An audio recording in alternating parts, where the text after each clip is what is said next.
So Dr. Shefali, when did you wake up? What was that moment that you felt like, woo, it's the world is making sense in a complete different way, and now I have to do something with this moment.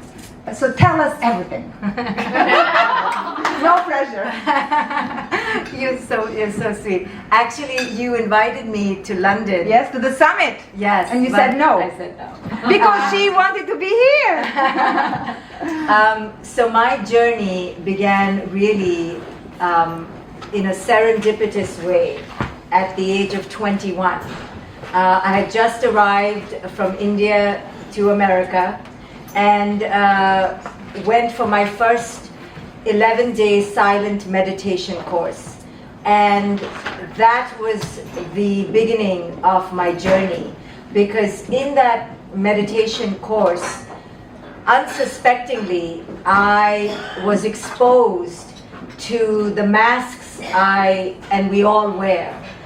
You know, in meditation, one of the most profound epiphanies that you have is that your thoughts, your programming, your beliefs are not yours.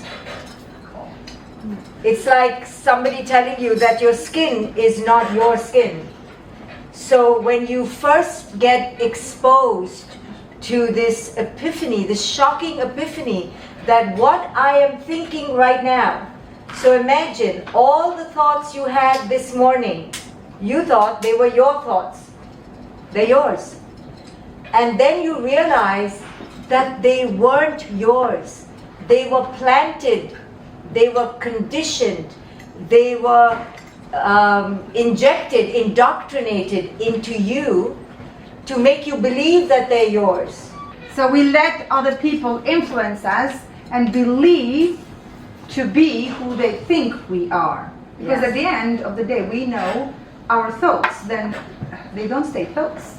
They become a language. Yes. And then they become a behavior. Yes. And they become an attitude. Yes. And they become a habit. Yes. And they become a value. Yes. And then we are what we think our values are. Right. And then one day we don't like who we are, we don't like our lifestyle, we don't like what we have achieved, and we don't know where to go to start. And you just made it so simple for us. Yeah. Thoughts.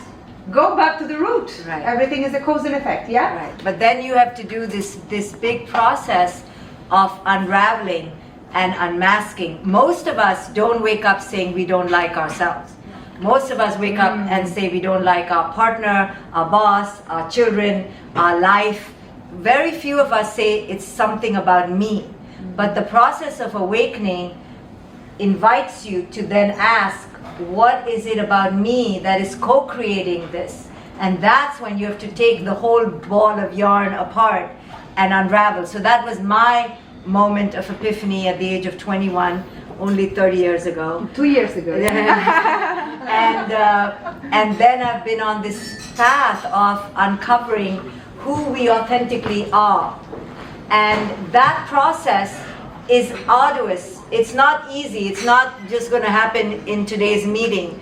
It's something that you have to cultivate and develop. But as you do that, as you are daring to go back and decondition yourself and take out culture's expectations, culture's indoctrinations, culture's subjugation over you. We don't even realize how much culture has influenced us, how much culture has taken over us.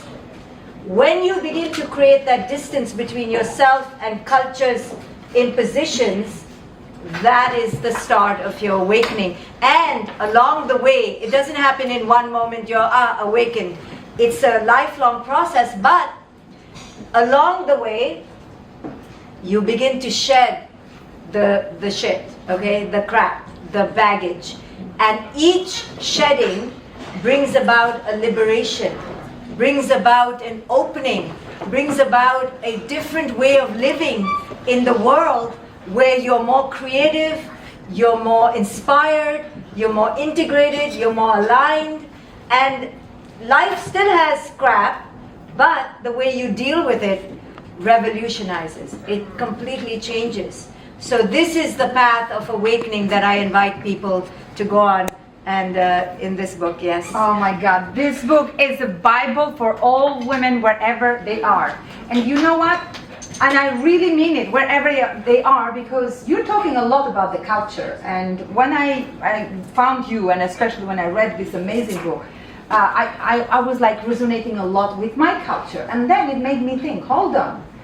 Sometimes, because I had that belief, limited belief in my mind that it's the Albanian culture or it's the Indian culture. There are some particular cultures that in fact suppresses women. But then I took myself around the world. I've been like traveling 50 countries. So I want also to bring your perspective, because what I discovered is, honestly, it's not just the Albanian culture. I go to the Scandinavian culture, and women are speaking the same language, and women are complaining for the same thing, and women are bringing the same issues to the table. And I go to South Africa, and it's the same. And I go to Singapore, and it's the same. I go to Dubai, and it's the same. So what is your perspective here? Because for me, this has been a real awakening, because I thought, because I come from Albania, and because I come from a village, and because I come from a patriarchal country, and that's why I am who I am. But in fact, I see that we have these beliefs in every single woman at some point of their journey. Is that something that resonates with you? Yes, yes, yes. So I'm from India, and I also was in awe of the Western woman, because I thought the Western woman surely won't be as, so ridiculously subordinated and degraded like the Indian woman. But I'm sorry to say that they are. Yes. Now, so that was an epiphany for me too. And I think this is something that we just culturally expect from, second world and third world countries, because we idolize the West so much. So that's just the way, media and culture has allowed us to idolize the West, which is a way to subordinate the other countries. But at our core, we are all the same. And that is the common element. When I began to write this book, I had many women from the West who told me, we don't go through this, or we won't resonate until I wrote the book. And then they're like, oh my God, I'm on every page. So why? Why is that? Because it doesn't matter where you come from. At our core, we have divorced from our essence. Women, in our own way, but here I am to tell you, for the 2 men in this room who will be very happy to hear this, 3 men, also men. Men are also divorced from their essence.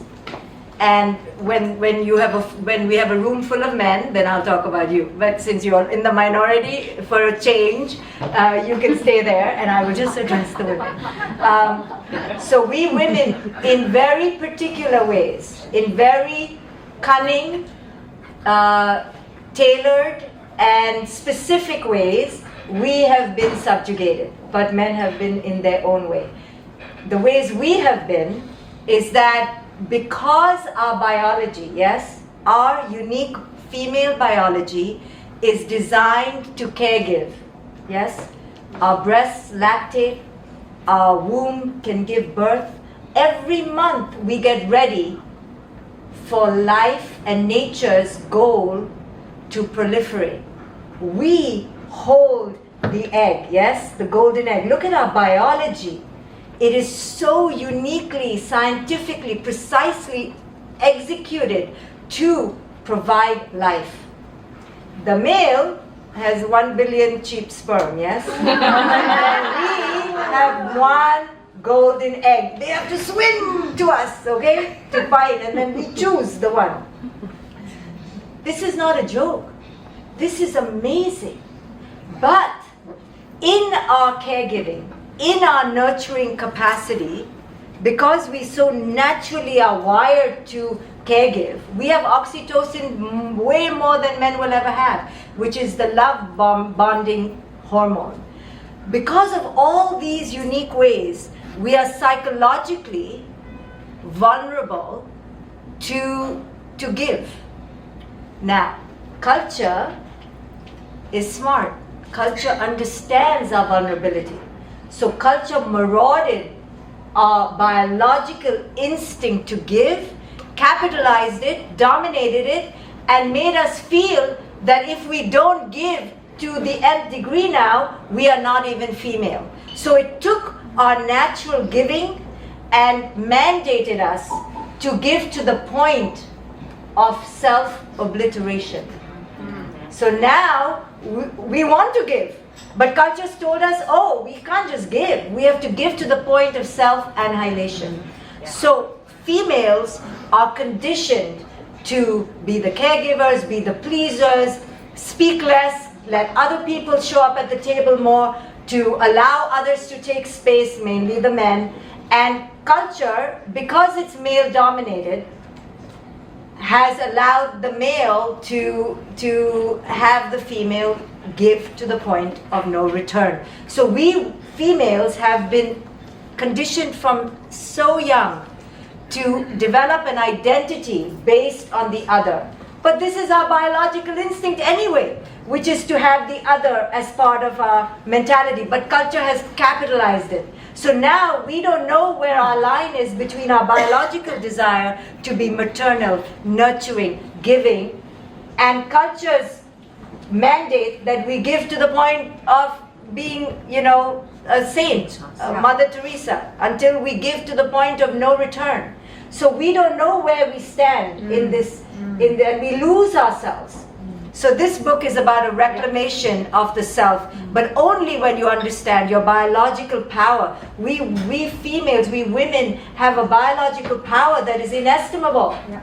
But we've lost our glory. We've lost the energy around it. Yeah. And instead, we think our energy comes from how we look on the outside, right? And culture's got us on that, right? So in this book, I talk about the institutions of love, marriage, beauty, divorce, because culture has us by the throat on all these issues.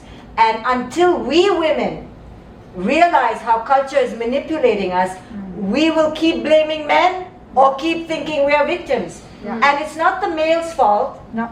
because they're equally stupid and just part of this culture. They don't know. So we need to empower ourselves. We can't expect them to free us. They're not going to free us. So Now- don't even look at them. Yeah. Now, one more thing, which I mean, that's why everything you say is just like wow, and the way you say it, you make it so simple, so comprehensive. But if there is something that I really love in your philosophy, in your movement, is that you are standing for women, but you never victimize them. You do not show that we are. Yes, we haven't got what we deserve to have, but we are not victims, number one. Number two, from this language, we understand that we also should be grateful how far have we come. So yes, there is so much more to achieve, but just imagine, where or when did you see in decades or centuries our mothers or grandmothers having this?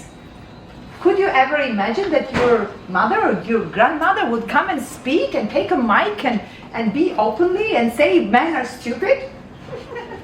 I didn't say that. No. I mean, No, geez. so yes, I mean, sometimes they say, so stupid people like me, I used to say, this is my expression, they are action takers. They just go and do things. So we know what we mean with stupid. We are all together in this boat. But what I really want to say big thank you is because you are reminding us that there is so much power inside us. But sometimes people kind of misunderstand what power means, because the power is never connected with women. When a woman like me and you and Dr. Kelly and Dr. Betty and Dr. Yasmin, or all the doctors and non-doctors, when we show that power, sometimes they say, oh, she's in the male, she's becoming a male. And everybody says, I don't want to have the male energy. And now I want your perspective. When a woman stands in her power, when she is showing that power, what does it mean to you? Because to me, it means like, hello, the fact that I have the power, I'm not a man, but you are getting it wrong because you always associate the power with a man. And now that you are seeing it in a woman, you don't accept it. You say, oh, is that a man? Because I see the power in you. Maybe you should be a man. So can you elaborate these two concepts, the victimization Yes. and the power energy? Yeah, beautiful, beautifully said. So we females, we women, have also become acculturated to thinking of ourselves as victims. Now, many of us are victims. You know, there is such a thing as abuse. There is such a thing as domestic violence. There is such a thing as slavery. It did occur. There are victims. But to be victimized, to stay in victimhood, is the dangerous part. We cannot stay in victimhood. But if you're a victim, say, I'm a victim. There's nothing wrong in saying I've been a victim of a crime. I've been a victim of slavery. I've been a victim of the Holocaust. I've been a victim of abuse. So this is never to shy away and feel ashamed of being a victim. It's not your fault if you're a victim. I was the victim of child molestation. I say it all the time. I was molested as a child. I have no shame about it. I didn't do anything. So we women also are afraid to step up, which is why the Me Too movement took how long it took. So there's no fear in saying I've been abused, yes? Yes. It's not your fault, yes, okay. But to be victimized by it, now that's where we get stuck. When we stay in the victimhood of it, then it becomes a country we live in. It becomes our inner climate. So the way out of victimization and victimhood is to fully, radically, and people don't like to do this, own and be accountable for your co-creation. Every moment we are co-creating. No one told me to put lipstick. No one told me to wear high heels. No one told me that I wanted to look nice. There was no man in my room over my shoulder. So we can't blame them. No one tells you when to buy that cosmetic. I mean, I have a whole dispensary at home. No one's telling me to buy that. No one's telling me to want to be skinny. No one's telling me to want to look a particular way. No one's telling me to want to have a big butt or big boobs. That's you. Now, you can say, but I've been conditioned, Shefali. You just said we were all conditioned. Yes, but it's on you to understand how you are allowing the conditioning to live in your mind. Yes. If you're allowing the thoughts, I need to be skinny, to live in your mind and permeate your being, you are allowing it. So that's what it means to awaken, to examine everything that we are experiencing and go, wow, I'm allowing that in my sphere. I'm allowing that in my mentality. I'm a co-creator. So we are co-creators. And the way out of victimhood is to own and be accountable for your, radically own and be accountable for your every moment co-creation in your life. Shitty things happen to the best of people. And they will happen to each one of us. You're not better if you're like, oh, I didn't get a divorce, or I'm so skinny, or I'm so wealthy. It's okay, life will get you. Don't worry. So that's not what makes you an awakened person. An awakened person is not one who doesn't have crappy things happen to them. An awakened person is one who knows how to deal with it. alchemize it and alchemize it to gold.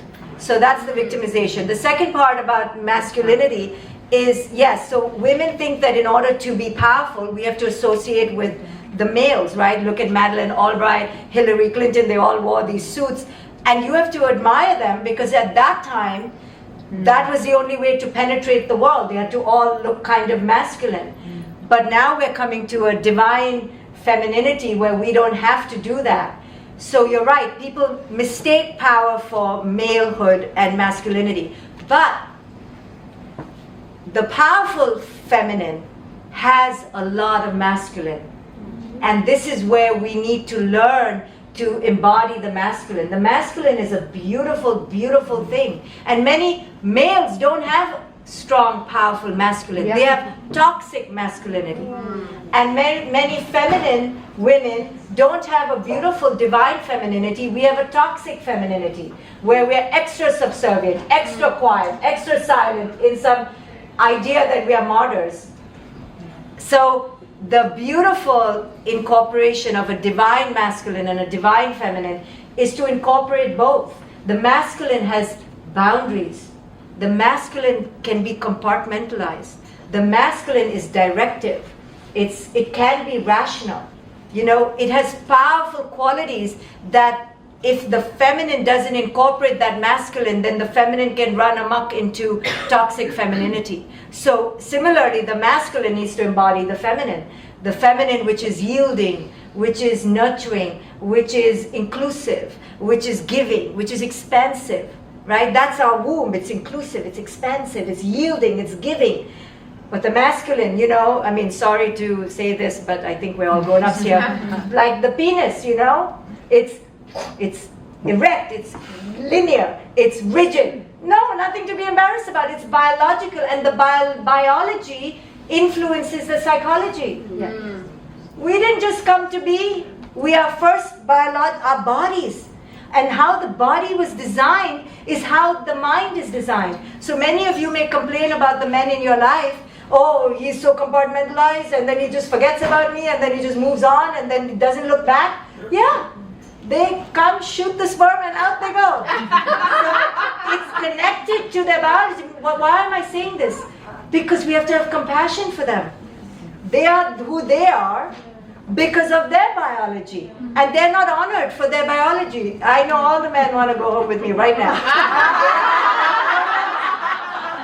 Just to talk, yeah? But this is the power. When you understand your biology and you integrate it with your psychology and you dismantle your cultural conditioning, now you have the threat. The biology, the psychology, and the conditioning, the culture. You cannot awaken without an understanding of all three.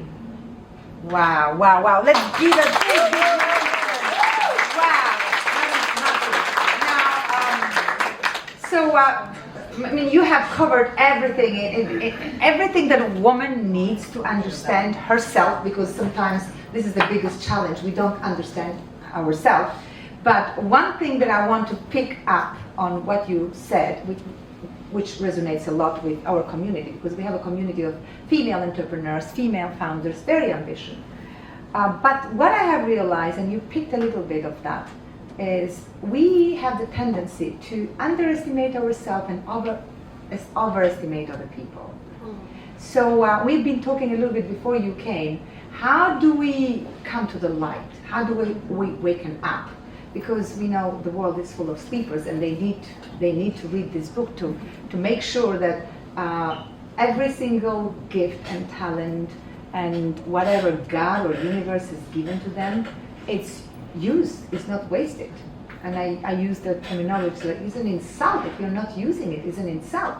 But you can not use it unless you are awake.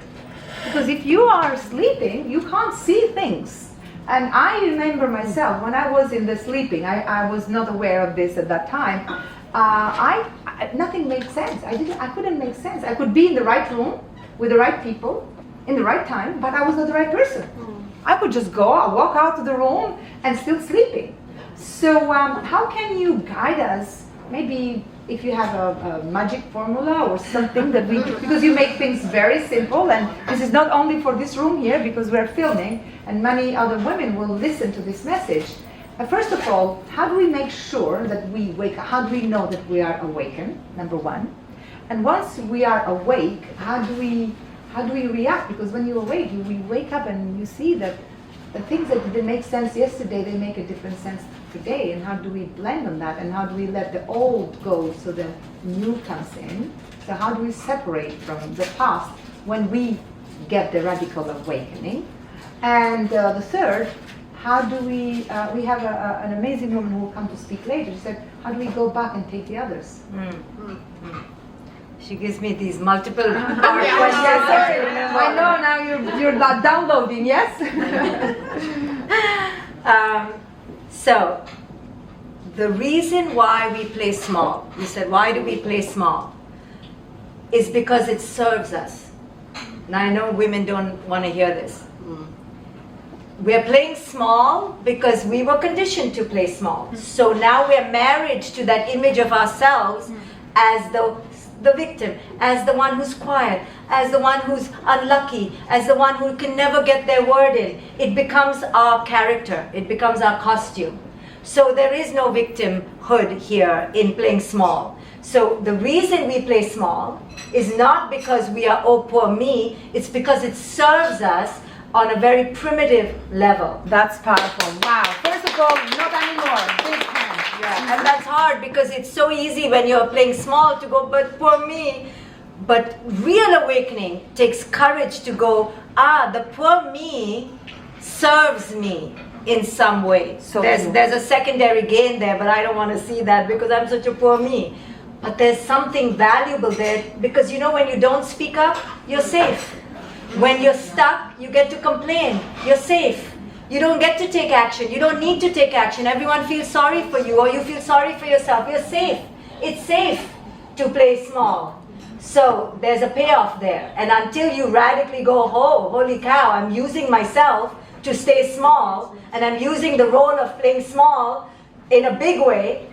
So why don't I just use the role of playing big in a big way? Because they both are roles. And they both take energy, yeah? They both take energy. You know how much energy it takes to play small? It's exhausting. Exhausting. And then you're resentful. And then you go eat a lot. And you drink a lot. And you're pissed off a lot. Just do it all while playing big then. You're not getting richer. Are you up for playing big today? It takes the same energy, it's just a different direction. Yes, same energy, just a different direction. So now how do you know you're awakened? And then how do you go back? And then what do you do with... So how do you know you're awakened? Well, you're never fully awakened, yes? No one's a Buddha here. We are all awakening, yes? It's called a radical awakening. So it's a continuous process. It's a daily cultivation.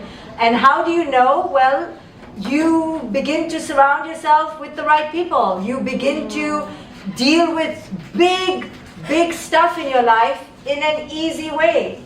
You begin to handle crisis with flow. You move like water. Instead, before you were like rock banging on rock, now you're water around the rocks. It's a different energetic movement around in the world. You are able to create boundaries when you need to. You're able to speak up and then shut up when you need to. You're able to lie low. You're able to rise high.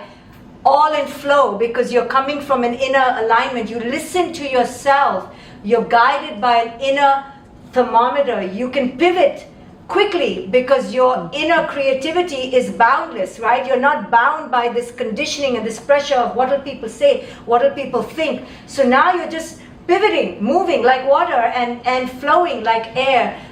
But the most important criteria of awakening is you begin to be governed by your own inner voice. Yes. That becomes strong, it becomes strident, it becomes powerful, it becomes melodic. You and yourself are in love. You and yourself are at peace. You and yourself are as one, aligned. And you show up aligned. So then when people show up now in your vibrational space, you begin to recognize immediately. Yes, you see the sign immediately. And you can begin to pay attention and you follow your voice, you follow your guidance. So your inner self begins to flourish. Your inner self is so happy. Oh my God, she's listening to me. She honors me. She celebrates me. Let me speak louder. And now your inner voice becomes your fulcrum, becomes your guiding North Star. It's amazing how that becomes. That's powerful. And then the last one, see, she wants to lie. Remember, the last one is what do you do? You're definitely awake. Absolutely. I'm a good girl. So the last one is what do you do now, right? So two parts to what do you do now. What do you do with the people in your life who are not going to be happy? And then what do you do about humanity in general? So the people in your life will not be happy because you have trained them very well. You've trained them very well to like the old good girl who shut up and stayed quiet. So now you have some balls and you're going to start talking. Oh, no, you're not. No, you're not. So they're going to guilt trip you. They're going to get upset with you. They're going to call you a biatch. They're going to call you all sorts of things because you are, they're not wrong. You are like, hello, what has happened to you? You can't just change. So when you change and you get the protest, it's a test actually to see how much you've really transformed. Because if you haven't transformed, you're like, oh my God, I'm so sorry. I spoke up. What was wrong with me? I'm coming back into the cove. I'm coming back into who I used to be. So look at it as a test. But they will protest. They will be terrified. They will be so scared of your growth, right? People, many of my female friends, husbands, don't even want them to meet me. They're like, oh, why do you have to meet her? You're a bad I'm a bad influence. Yes. Oh my God. Why do you go to her conferences? Why do you take her courses? So I have a whole club of men who hate me out there, but it's okay. We can handle it. And then what you do about humanity is you don't have to do anything about humanity on one level because you've already done what you need to do. Because humanity doesn't need you to go and save it. Humanity needs you to wake up, period. So if you wake up, you've done your job. But when you wake up, it is only natural. You will not be able to help it because you're infectious. To infect other people, yes, in the supermarket, and you will annoy the hell out of a lot of people. Yeah. Because you're like, let me tell you about Dr. Shefali's book. You know, people tell me, oh, I told somebody in the gym about your book. I'm like, oh my goodness, can you not? They're just having a good time in the spa or in the gym, and now you're going on about my book, like Mirella. But when you wake up, you can't help it but give back to. You just can't help it. You're going to become a teacher. You're going to become a muse. You're going to become a wisdom giver. So, like you are. So Yes. wow. I mean, I can't. I want to look. I want to take you home. What you said. So one more thing, Dr. Shefali. You talk a lot about when you go to the flow. That is because I'm going to put through like 3 more things now. So one is like the flow. And so number one question is, when you get that flow and when you can't help it, are you chosen, or something happens, or how does it come? You said it so well. It comes natural. Sometimes it comes because you have been going through a hell, and one moment you have to decide you're going to. It's like a live or die. Or at some point you just naturally you wake up because you had a divine intervention or a wake up call, or maybe you're a channel that God or universe has chosen you. Because honestly, at some point when you speak, you say, where do I belong? Because I remember when I moved myself, I decided to take myself from Albania and to start this radical change in myself first. All the time I say, well, how did I end up here? How on earth I managed to come here? So maybe you can give me some answers. And number 2, you explained it so well. And you know, sometimes I say, if you do not explain in a way that is very comprehensive for a 2-year-old baby, you do not understand well enough yourself. And if there is somebody who really understands women and awakening and transformation, that is Dr. Shefali. So we're very, very grateful being here. Number 2 is, how do we make sure that the problem doesn't put us down? Because this is another thing which I have learned. A problem that was a big problem a year ago, it's not a problem today. So what happened? That radical change is a change inside you. So maybe you can explain it a little bit better. And number 3, which is sorry, no pressure, but we are loving everything you say. And number 3, something that I don't want you to leave the room without taking it away from every single one of us: fear. How do we remove the fear of awakening up, of putting ourselves into that power, of everything that we are meant to do in the world? Okay. See, does anyone remember? Okay, so You are going to be the Flow. yes. So we're not chosen. I'm so sorry. So don't wait. Yes. Okay. Yeah. Don't wait. Don't wait for somebody to choose you. You're like, why am I not being chosen? And then start a spiral of feeling like a victim again. Mirella's chosen and I'm not chosen. Or Mirella saw 3 red robins on her way to work. How come I don't see any freaking robins? So please don't look for signs and to be chosen, okay? Just forget it. Just leave it, okay? If you get a sign, if some big hippopotamus who's painted green with yellow horns comes in front of you, maybe that's a sign. I don't know. But don't look for signs, okay? Because all day long we're waiting for the song to play and for the birds to chirp and the butterfly to come from, some dead relative. No, just don't wait, okay? I'm so sorry. Nobody's coming. No, we don't know. Yeah, just don't wait for that, yes?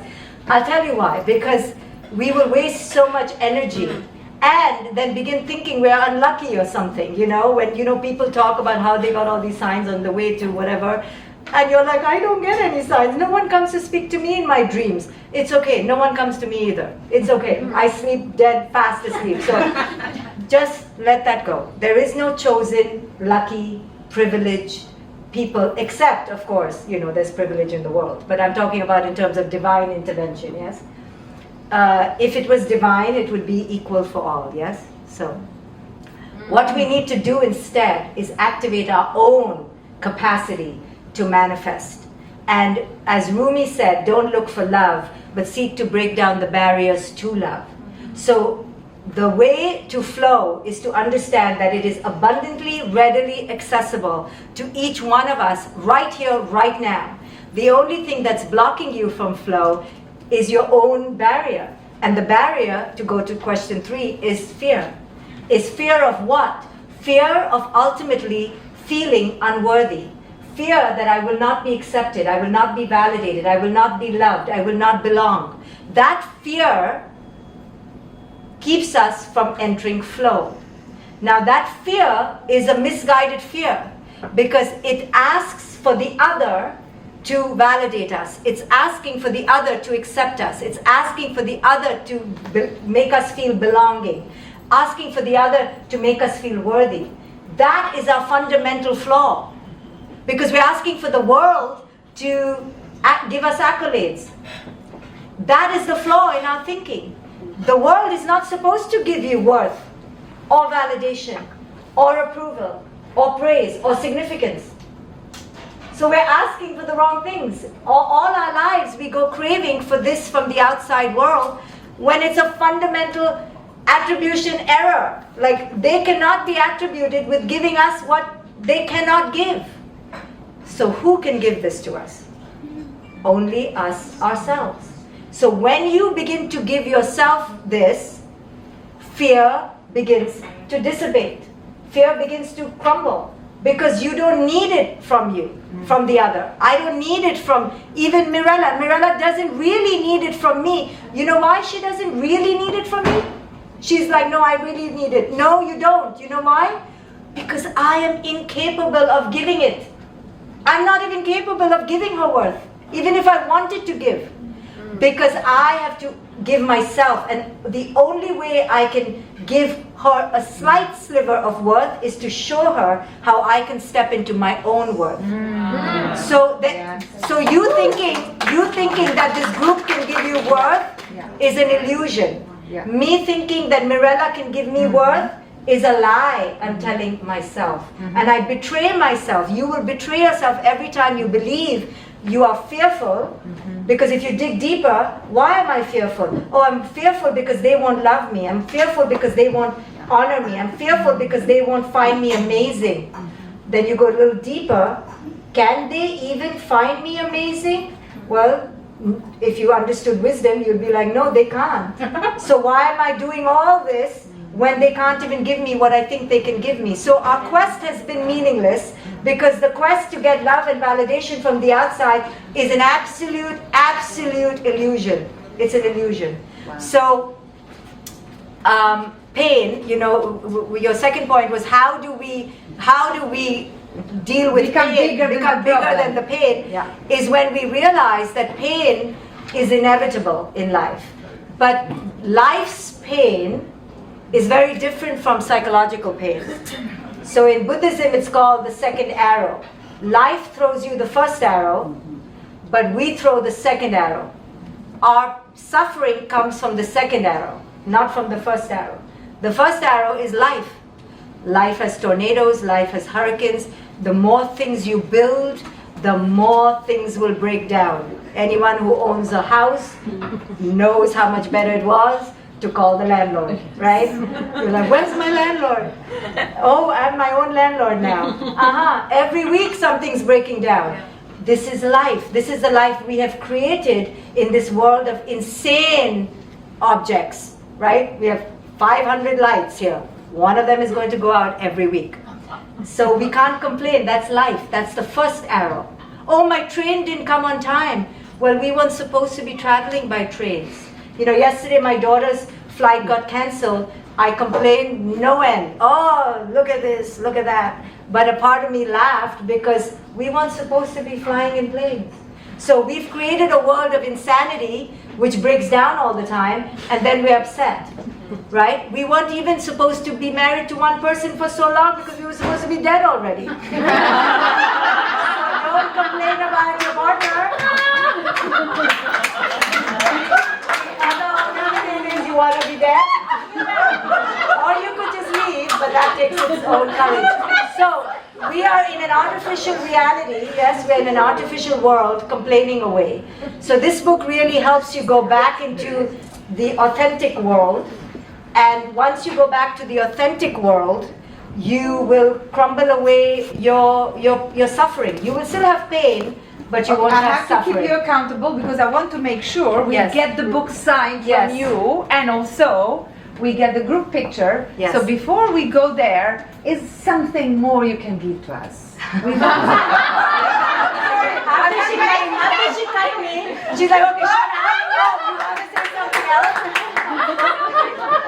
No, but she's keeping me accountable because I have to get out of here. So what I want to say is that next month in Atlanta, I have...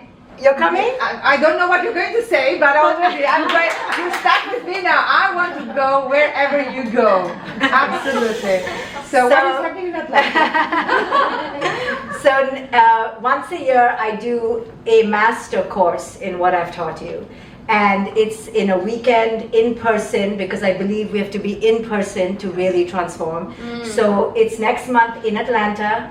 And then I'll do it in a more glamorous place because I've been told to do it in a more glamorous place.